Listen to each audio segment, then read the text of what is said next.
So that's outcome setting. So on that basis that you've now got lots of confidence in that, we're going to just do something completely different.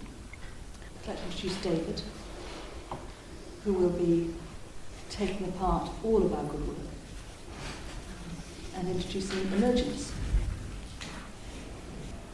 Okay, thank you. It's lovely to be here and to spend this delightful time together. So I'm interested in introducing perhaps some different ideas that you can experiment with. And so I think the first thing I'd like to introduce is number 6, and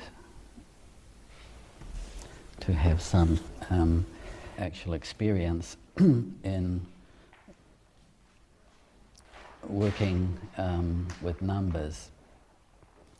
So you've been working with some of the notions of clean language, and one of the things that I'm interested in developing at the moment is if there's this phenomena of what clean language is, and then perhaps there's an equal one in terms of numbers. So what's a clean number? And what does that mean? I actually don't know what the answer to that question is, but it's the question I'm interested in perhaps for the next few years. And so today we're going to look at the number 6. First thing about the number 6 is in order to get to it, you have to go through numbers 1, 2, 3, 4, and 5. So 6, in the way we'll be using it, is sequential. And you can only get there via all the other numbers, otherwise you don't get the sequential element of what the number 6 has.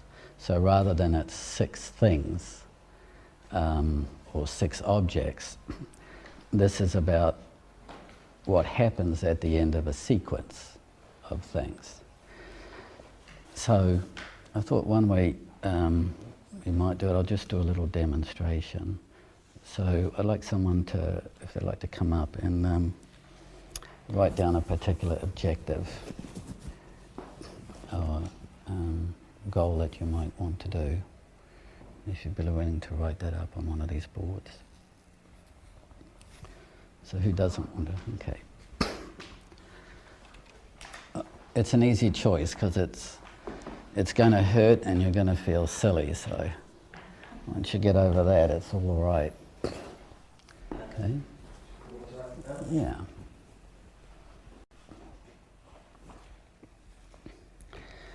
So as well as the idea of numbers, I'd like to also introduce you to spaces as well, which makes the numbers much more psychoactive. So for the moment, we're going to call the space that he's writing on the board space of B. And space of B is simply a space somewhere in a room that can hold some kind of information. And if we call him space of A, then there's a space that he can be in relationship to what he's written. So then we have a notion of here's somebody at A and they have something at B. And this then becomes a navigational problem. How do you get from A to B? And so we can set up a system of what I call just a small world, ABC small world. So A is where he is, B is what he's written, and C is the space in between. And that effectively sets up what we call a problem domain.